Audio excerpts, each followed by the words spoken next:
Welcome to the InStory show. I'm Devorah Spilman, your host, and our theme this season is soul hunger. How do you nourish your soul, tell your story, and shine your light?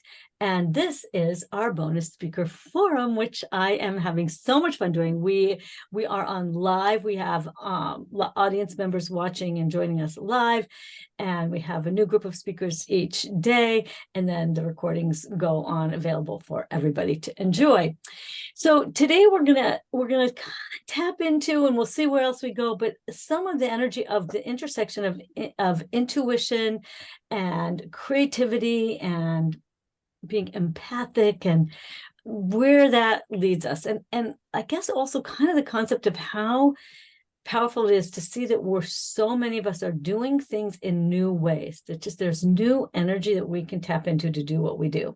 But before we do all that, I'm going to have everybody introduce herself, and then I'm going to have each of the speakers introduce herself, what's your name, where do you live, what do you do, and what your free gift is, and then we'll go a second round and do your story, and then we'll go into a question we can dive into. So I'll just call on you in order on my screen, which is different because everyone's screen's a different order. So Dominque, why don't you start?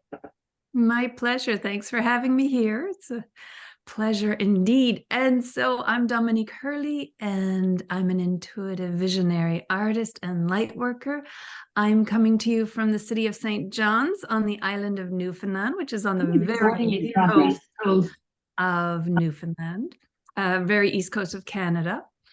And what I do is I basically follow my life purpose, which is to travel through life, exploring and expressing my love of beauty and the beauty of love. And I do that through my energy-infused artwork. I do that through blogging, also through teaching workshops, very much into my Intuition into Action treasure map, which is something I developed after people were asking me about living an intuitive life.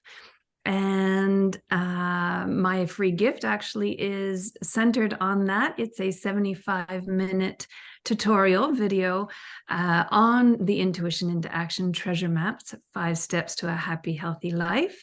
And if that doesn't speak to you, on my homepage at dominiquehurley.com, you can also choose a free meditation or tips to empower your space. Because my creativity goes in many different ways, there's lots for you to explore and express your love of beauty and the beauty of love.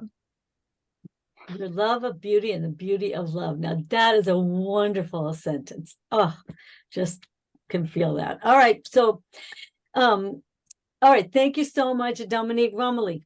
Hello.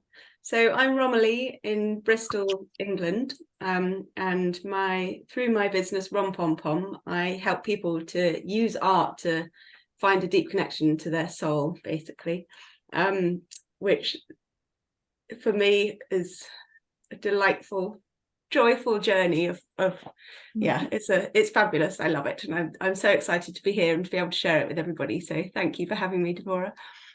And so yeah, so Rom Pom Pom, we spend so much of our time being stuck in what we think we should do, in like people pleasing and following all the paths of we're conditioned to believe this is the path that you should follow through life. You do this, you do this, you do this, and at some point most of us wake up and think, hang on a minute, I'm not feeling quite happy, or I feel like I've ticked all the boxes but something's missing, which I think that's the soul hunger that Devorah's been talking with us about the last few days. And for me, I found a path to using art making to kind of uncover what was underneath all the shoulds, and that's what I'm now helping other people to do with Rom Pom Pom, which is a delight. So that's me. Oh, and my free gift. So today I'm sharing, I've got a little introductory course to intentional art making, which is making art which is infused with an intention that you want to call in, and it's called Mixed Media Magic. And yeah, that's the link, and it has I think it's now on the site, but you need to use the code InStory to access it for free. But yeah, I hope you'll check it out. Yay, wonderful. Thank you so much. You can see the sparkly colorfulness of what you're talking about. Just loved your earrings, right? Really great. Amanda, you may as well go next because your earrings are chasing after hers. Hi, everybody. My name is Amanda Trought. I'm originally from London, Wembley, and I'm currently in Barbados. So I run an organization called Reality Arts. And as part of that, Reality Arts incorporates all the things I love about creativity. So I'm a visual artist, a mixed media artist, and I exhibit my artwork. I teach online, I blog, I have a podcast, I run online courses which encourage people to get involved in the arts and to share their story through whatever means the arts is going to enable them to do. And I also, I would call myself a healer because I use the garden. I've got a gardening channel as well, but I roam about my garden, finding, planting plants that are healing and medicinal. And I'm also interested in arts and health. So a lot of the resources that I create encourage you to use the arts to help impact on your health and well-being. And so my free gift is called Creative Habits, and it's looking at how we can change our perspective and use things around us in a creative way. And so most people will call it recycling. So as I say, changing your perspective and say using something to create shapes and again to allow you to express yourself. And I see it as also ways in which we can recycle our emotions. So when you really get into it and dive into it, it's about recycling all the negative emotions, the negative self-talk, the doubt and insecurities, and instead speaking life, possibility to change, understanding health, peace, and all of that. So that's my free gift. So thank you, Devorah, for having me as well. It is such a joy and such a pleasure. You know, I always feel like we don't have a problem filling up our time. We have a problem not filling up the whole day talking about our passions, because it is really, I realize that the conversations themselves are soul nourishing. Like when we talk about what we love, it is soul nourishing. So it's really a pleasure. All right, Jen, your turn. Thank you. And yeah, thanks for being here, everyone. And thank you, Devorah, for hosting this amazing soul nourishing summit. So welcome, everyone. I'm Jen Thomas. I am based in the UK, and I am a intuitive healer, coach, NLP practitioner, certified angel guide, priestess, and TEDx speaker. And my passion, my love, my passion is about emotions. And I'll share a lot more about why I'm so passionate about that in my story in a few minutes. But really what I'm here to do is to help women to come back to love, and through building an unshakable level of self-belief, opening up to their truth, and helping them to connect to their true soul selves, and help to unify humanity through our uniqueness. And my free gift for you.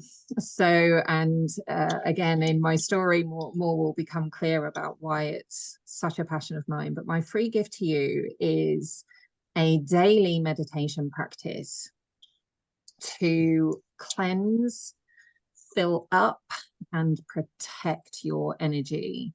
What I've learned as an empath over the years, certainly since I had my spiritual awakening, is that our energy is incredibly precious.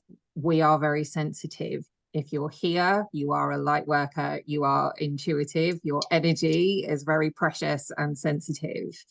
So you will unconsciously be picking up energies from other people, just in the collective, maybe from your family members. You know, it's not bad energy, but it could be draining. It could sit heavily with you.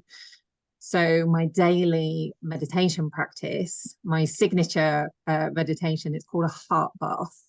and it cleanses your heart energy. It fills you up with unconditional love, and then protects you with divine source energy and angelic energy, connecting through Mother Nature, because my other passion is trees. Oh, I feel better just listening to you describe it. You know. So since you just mentioned your story, we'll go in reverse this time. We'll start with you, Jen, and why don't you go ahead and tell us what I want you each to do is tell your story of how, I like to call it how you got from there to here, because really almost none of us were here back then, so to speak. So. right, so far away from here. All right, so Okay. tell us a little bit of where you were and how you got here. Thank you. So mine is a love story. What is a love? Right. And like any good love story, it starts in a fairly dark place, fairly lonely. It has a damsel in distress, and it has a hero in the story as well. So back in December 2015, it was dark, cold, and wet, and I woke up screaming at 3 a.m, not for the first time.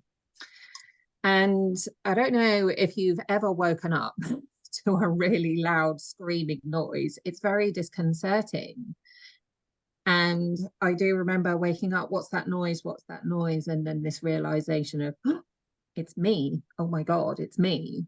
I'm the one making all the noise.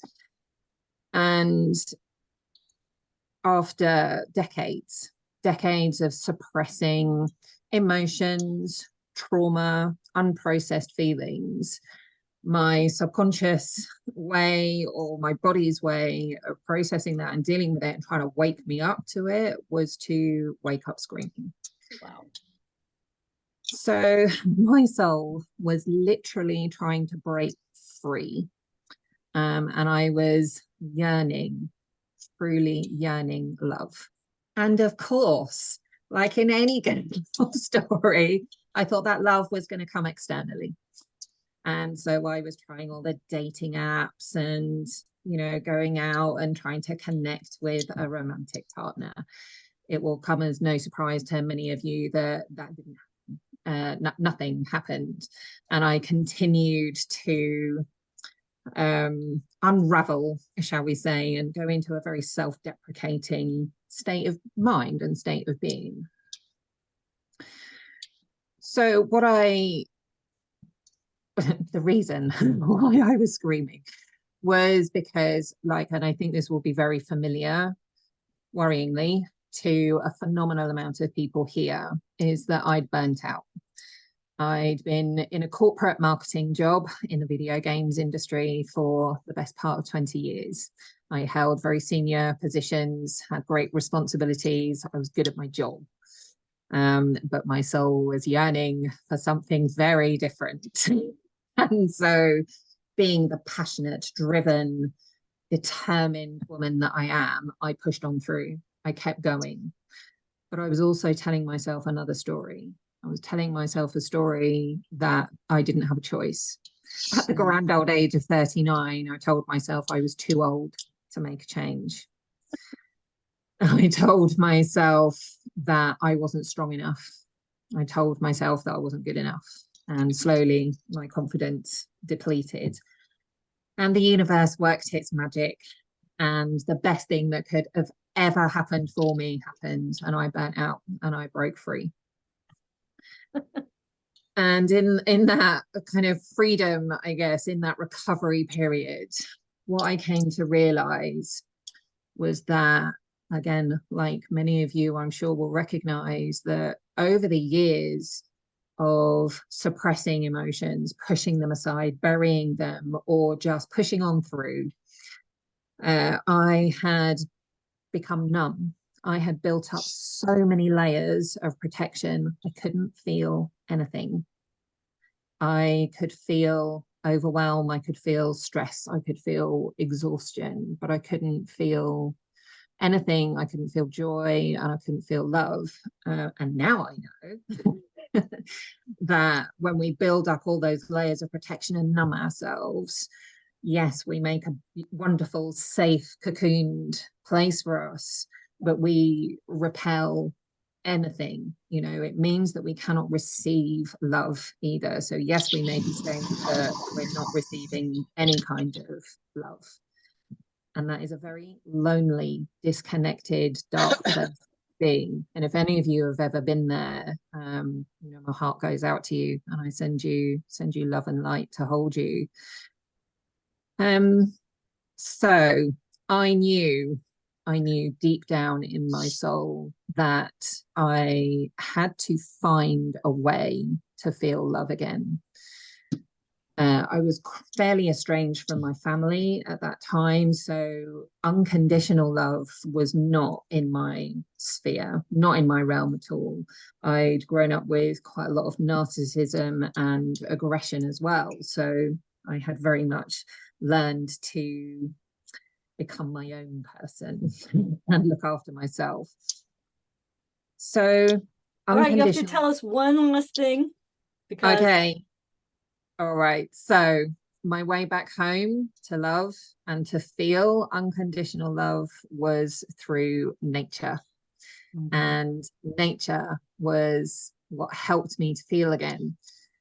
Have you ever been out in nature and been brought to tears by the beauty that you experience?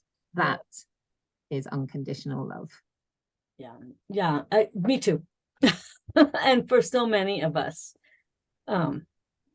your story, what matters about these stories is that, Jen, you got out and you got back up, and now you're leading with the thing that helped you. And yeah, it's so significant for everyone watching to hear each other's stories, because our stories remind us that, yes, you can do it too. So really, it's very inspiring. Thank you. All right. Amanda. Okay, so my story in a nutshell. Right, I know. I realize we do have to put them in our little nutshells in order to set my timer. I've always wanted to be creative from primary school, and one of the key lessons I've learned later on is the impact that we make in others' lives. So two people encouraged me when I was really young about my art, and that has stayed with me. So it's, if you're here and you think about, what you want to do, and oh no, who's it going to help? It's just to understand that there are things that we do that is going to touch different people in the world, as we are all here today. But as I say, I went through the corporate world, education. I was in musical theatre. I was acting. I wanted to be a singer, so I wanted to do all the creative stuff. And my degree was in complementary therapy, so that's where the healing kind of thing came along. But even when I was doing that degree, that's not what I wanted to do. I wanted to be creative, but I wasn't able to, and so I had to, all right, let me just do this course.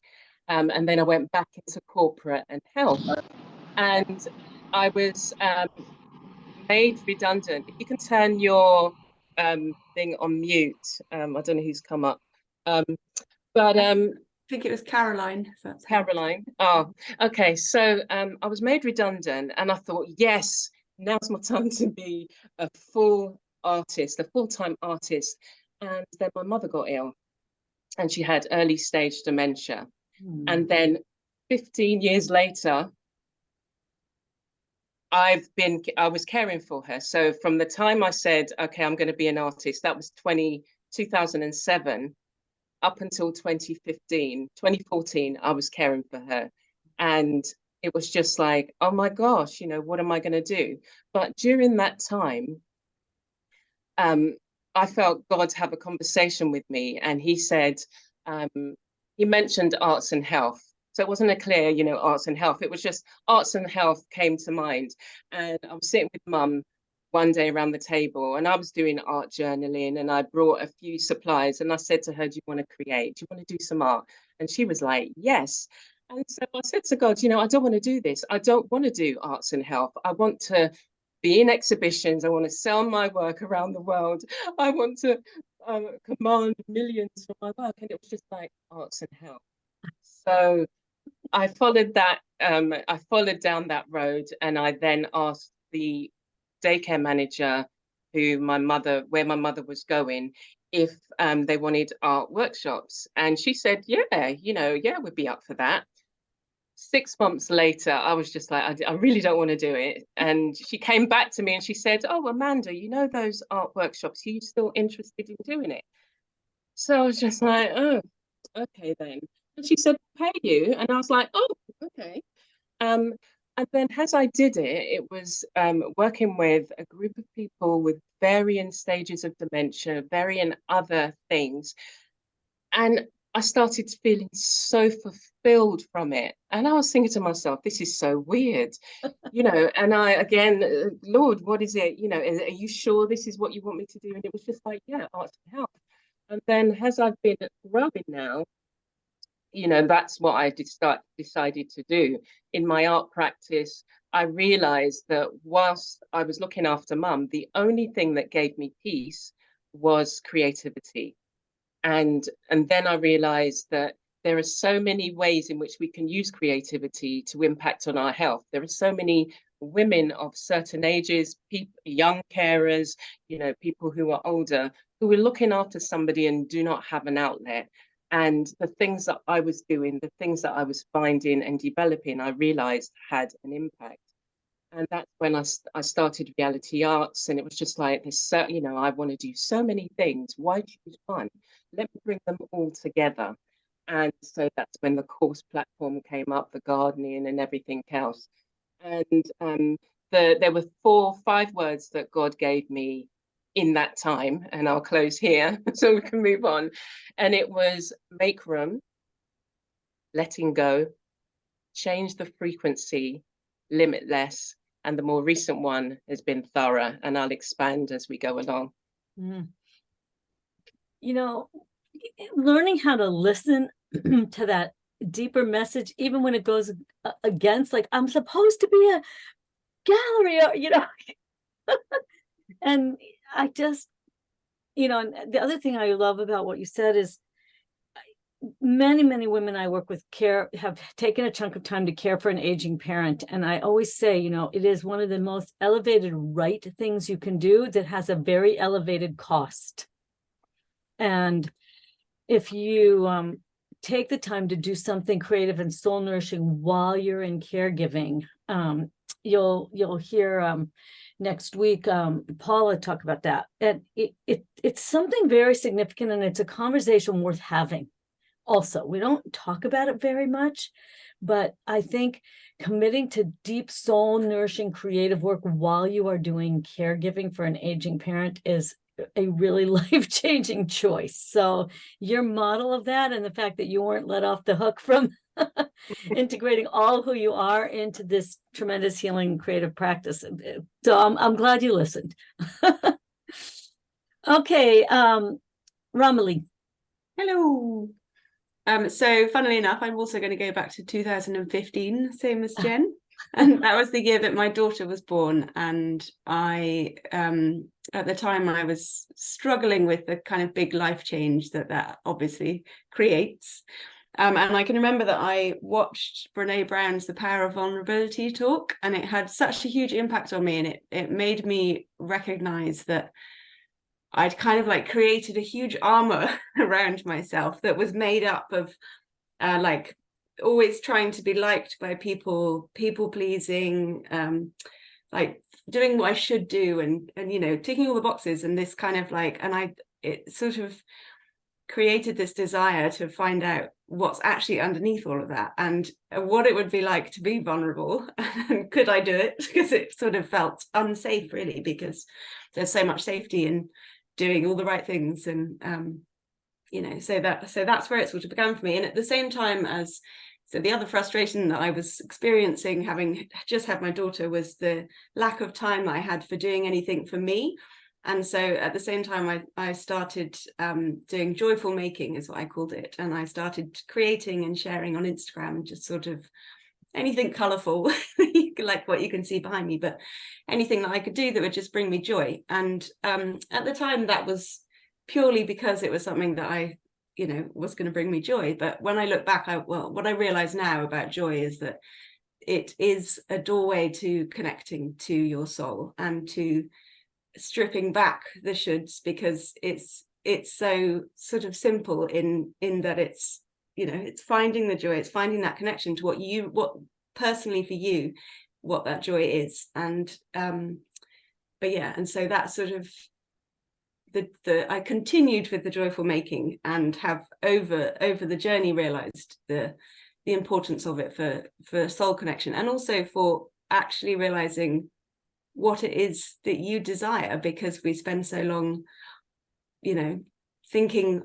thinking we want something, but actually it's so wrapped up in all the shoulds that when you get it, you're like, oh no, it wasn't quite what I wanted, or why haven't I got it? And you haven't got it because it wasn't aligned, and it wasn't the right thing. So you're actually constantly being diverted back to what to what is aligned for you. And sometimes that's in like nice gentle ways, and sometimes it's more of a bit of a kick in the teeth. You're like, oh, I've been, what's off here.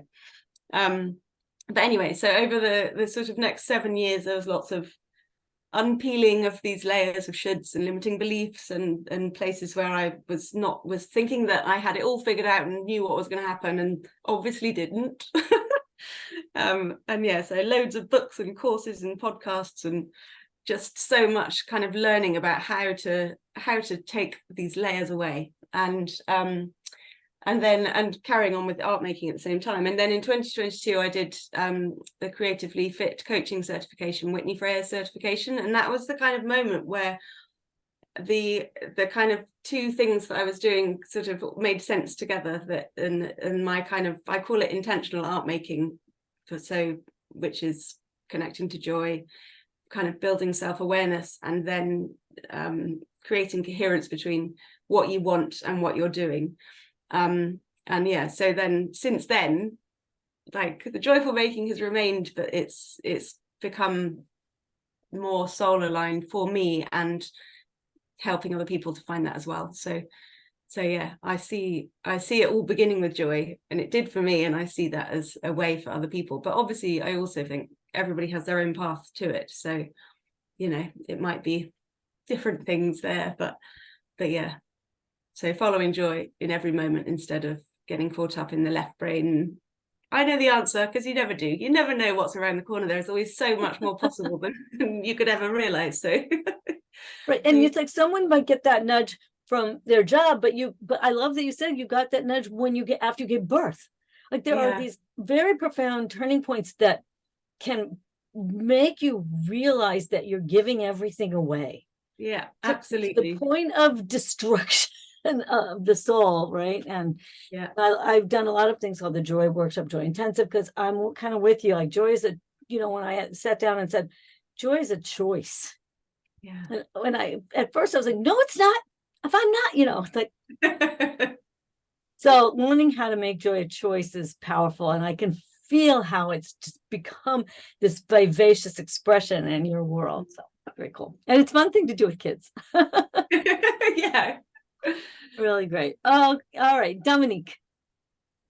Well, my story starts with what Romilly was ending with about the left brain. As I grew up with a very developed left brain from, our culture and our society and that. And so at 15, I started working in recreation and tourism. And by the time I graduated university, I'd already found my way into my dream job, or what I thought was my dream job. Which was what? I was working as the visual arts representative and cultural officer for the Canada's capital organization, National Capital Commission. And so working on monuments and competitions and collaborations and festivals and things like that. But after 4 years, it was no longer that was the end of that chapter, but I was like, I had no other plan. I'd always had, like 10-year plans and accomplished them. And then it was like, I didn't have one. But the more unhappy I became at work, not realizing that it was just the end of that chapter and the beginning of a new one was needed, I would paint and paint and paint more and more and more at home on weekends. And then Sunday nights I would be crying, and it's like, oh, I have to go back to work tomorrow. And so, but at that point, the idea of becoming a full-time artist, it wasn't even it was nowhere near my consciousness it was just something I did for my own intuitive. It was my way of connecting to spirit. It was my way. It was an intuitive painting. So layer by layer of just listening and grounding. And it was my therapy room. It was my sanctuary. It was a lot for me. And I had so much work that I had to start selling it so I could buy more supplies. But that was 1991. I decided to take 2 weeks. I'm going to change my life in 2 weeks. And I started tapping into every intuitive resource I knew of, because since birth, I'd been intuitive, but unconsciously. And so I wanted to consciously tune into all my tools, be it prayer, dream analysis, tarot cards, listening into the environment, using all of my senses, being on hyper aware, alert, having asked for direction, knowing that the answer would come in 2 weeks. And it did. It actually came on the first day, but I was nowhere near ready to hear it. So I totally ignored it. And it came back in another form at the end of the 2 weeks. And it was so like, yes. And so from there, I spent the next 25 years living, working, studying on 3 continents and 5 provinces, teaching English as a second language across the world, and felt so fulfilled. So my creativity went into curriculum design, and I fell in love with photography. And so sometimes I would study, sometimes I would work, sometimes I was, hunger is not something that you do once, you eat and it's over. So there were different stages of being soul hungry and listening to what's next, and then following that intuition. And the interesting thing is, I'm not a person who naturally likes change. I am not what I would call a risk taker, but I learned to trust the intuition. And if step by step, if it was guided, nothing would stop me. And so that led me. And then in 2014, I ended up studying visionary art in Vienna after being self-taught in the arts for like 25, 30 years. And from after that, I became a full-time artist, building my website and working and finding new ways, but not just artist, using my visionary skills that I get, the visions I receive and the intuitive skills, not only to create the artwork, but also that's when I receive guidance. It's time to help people through your intuitive readings, what I call a divine storytelling time. It's a tool to help empower people with their intuition, not tell them the answers, but provide them a story that they can decipher like a detective. And that comes with visual gifts. So that was a scary moment, because I'd always hid that side of me behind the art, which was a very socially acceptable thing to do. But when I was guided and asked to start doing that through channeled meditations and intuitive readings and soul energy portraits, I went through 3 days of shaking, of like, what, that fear of, will I be burnt again in this lifetime? Burnt at the stake, or just the fear of not being accepted for what I truly am. And so, but after going through and working with people and realizing, wow, this is very helpful, I decided to add it to my list of offerings.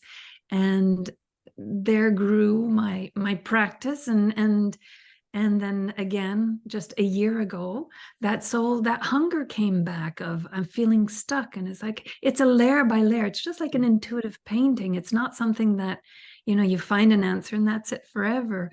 And so last year it was like, okay, well, guide me, what's next? And from there came the message of going to spend 3 months in Europe this past summer. So it was a month of pilgrimage a Mary Magdalene pilgrimage in France, and then 2 months of studies at the Academy of Art, Creativity, and Consciousness to get my certification in transformative arts. So I'd been teaching intuitive painting and doing spiritual workshops for many years, but it's just adding more to my toolkit.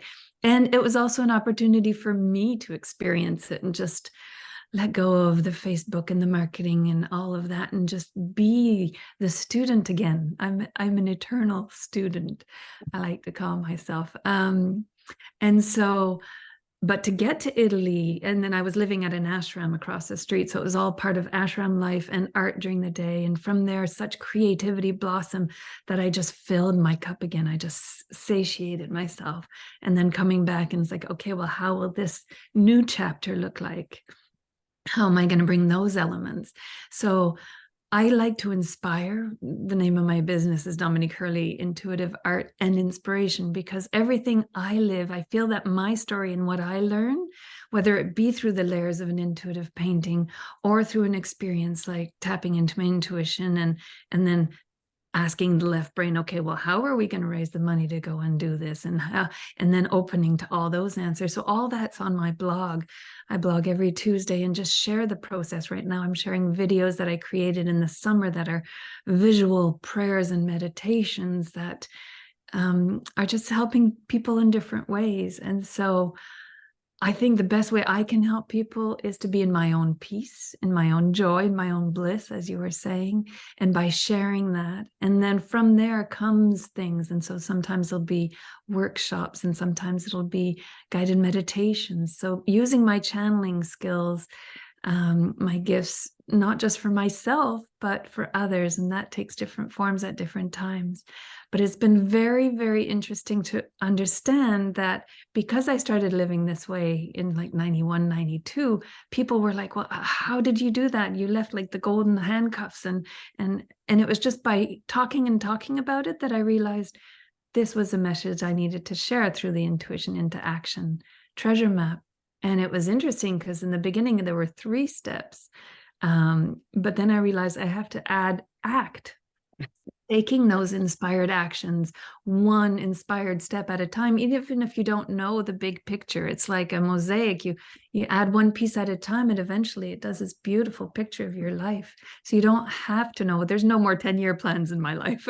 So I'm living intuitively, but letting the intuition lead, and then recruiting my left brain to make it happen. You need both. And it's that beautiful harmonious dance of the left and right and the whole being and the constant listening and realizing, oh, I'm a little peckish right now. What do I have a craving for?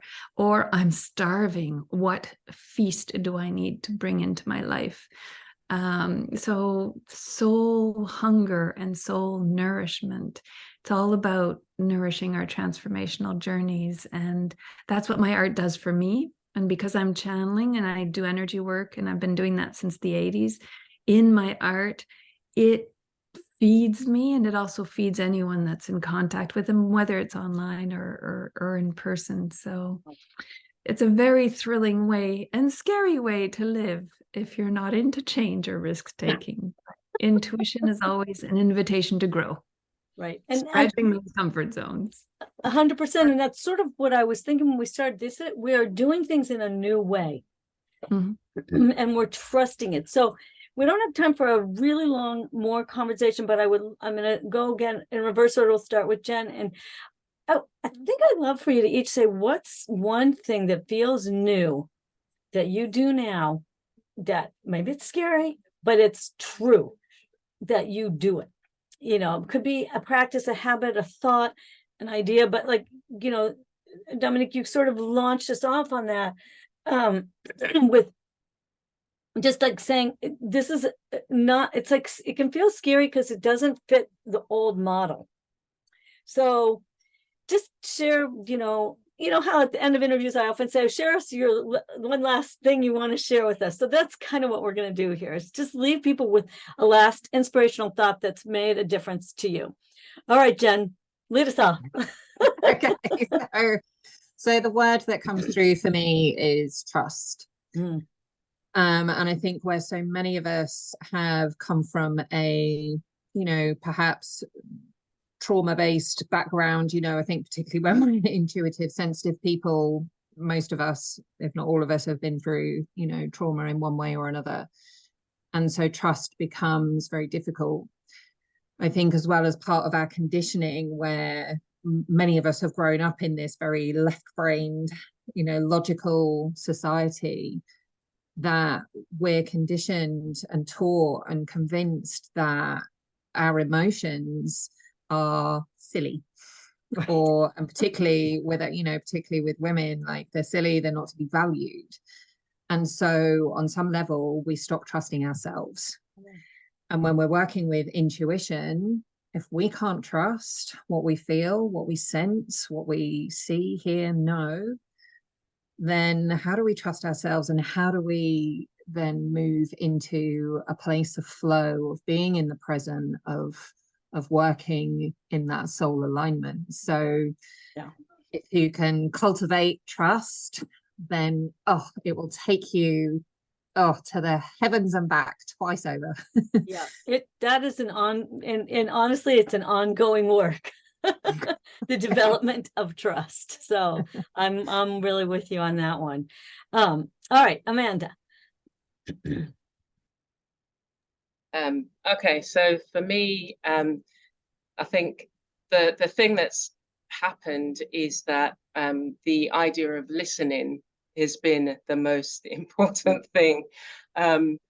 Listening to that still small voice, listening to God speaking to you, because that, you know, where I feel that when we're born knowing, but we forget along the way, and it's us now having to relearn, and all the experiences we go through and the insights. And I think as we listen, the messages come in so many different ways. It could be something that you've heard here, it could be a word in a song, something somebody says to you, and it's about taking action, because when we step out, God will meet us halfway. So that's the thing that's changed the course of my life, is listening and trusting, as Jen's already mentioned. Right. This is building into what it is we're doing that's new, that's making it possible for us to do what we do. Right. Because you can just shut it all down, which is what we most of us did to survive. So, okay, wonderful. Romilly. So I feel like each of us is like building on the last one. But so what came to mind for me was also being somebody who has found it very easy in the past to be completely left brain and do everything logically and completely ignore my intuition. And it's been a real practice and a learning to connect more to my intuition. But what I've noticed over the time is that how easily I will still go back into the kind of left brain, and especially if something is feeling a bit sticky or difficult, I realize that I start planning all the ways to change the situation. And so in the listening, I need to do the listening, but also to just stop and to allow myself to be in the uncomfortable feelings, and to, instead of trying to solutionize my way out of it, just to be where I am and to wait until an intuitive answer arises, which it always does. And there's always another way. So it's trusting what comes up and stopping so that you can hear it. That's what came up for me. So yeah, these are so good. I like to call it pause, notice, and shift, because if we don't do that pause, you can't do the listening or the trusting, because you're just exactly become a whirlwind. Ongoing react. Yeah, very good. Okay, Dominque. And you're right, it is building one on top of the other, because yes, trust, listening, pausing, very important. And for me, what I want to add to that is something that Romilly also talked about at the beginning, is just in the last week, I was working in the last 2-3 weeks on a painting that in the end, because of a song that came on the radio, Ananda radio, as Amanda was talking about, the painting is called "In Myself I Am Free." And I just completed it, just varnished it yesterday, but it took a week between parts of the painting. And why? Because the painting was teaching me something, like the intuitive painting process always does. It's a good way of connecting. And what it did was a very important lesson. All these opportunities were coming in through my emails for grants for artists, for competitions that had monetary prizes to them, and other opportunities that I thought I should, but my whole being was saying no. And so when you resist what's there, then those feelings, those emotions that Jen was talking about, they show you that this is not for you. But then, it's letting go of but I should. This would be a good way to like finance my next project or things like that. And it's really honoring that yes or that no that you get. Even, if from the outside world it looks that's not a wise decision. And so it's really honoring that, to be able to allow that space, that vacuum that you're creating by just being free in that moment, no matter what, for the universe to fill that vacuum with what's in your highest good. It'll look even better than you imagine that you thought. Right now, as I said, I've just come back from Italy. I'm in a new chapter. I'm not sure how it's going to look. And so I was thinking I should go in that direction, but my whole being was saying no. And so the final step to my 5 steps is allow. So I've said no, I'm committed to the no. I've skipped all the deadlines to these applications, no regrets, because my being was telling me no. And so something better is in line for me, and I'm still discovering what that is. And it might be an offering that I have for my audience here and others. And so it's just, the trust, the listening, the pausing, and the allowing. Allowing it to evolve without knowing where it's going and being comfortable in that. Oh, we just created such a good thing. I'll have to write it down when I send it out. But it's got me drooling. It's such a model, like I always say, I just put people in these groups based on what date they tell me. Nothing about who they are. I literally the night before I look up, okay, who's going to be on together? And when we're aligned, we align to what is. Like, you learn how to bring it in and make it work. And everything all of you have said, I think, is such a deep modeling for what's possible. Like, we don't have to live in the old should anymore. We just don't, and so I'm so appreciative. And we get these messages all the time, and mine this morning was getting over my old negative voice that says I can't. And this morning it was like, there's no such thing. As if I say I can't, there's a lot bigger story, meaning, well, why can't I? Well, because I don't know how. Oh, or I need help, or I don't want to, or like whatever that is, then I realized I just have to solve something.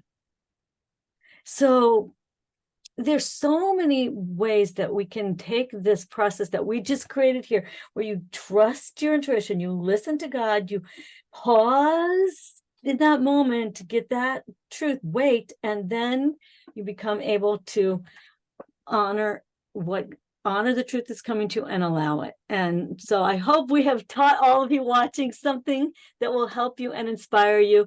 Go on to the Magic Portal speaker page where everything about the show is there, and click the free gifts, jump into the world of these extraordinary women so that you can share what's extraordinary about you.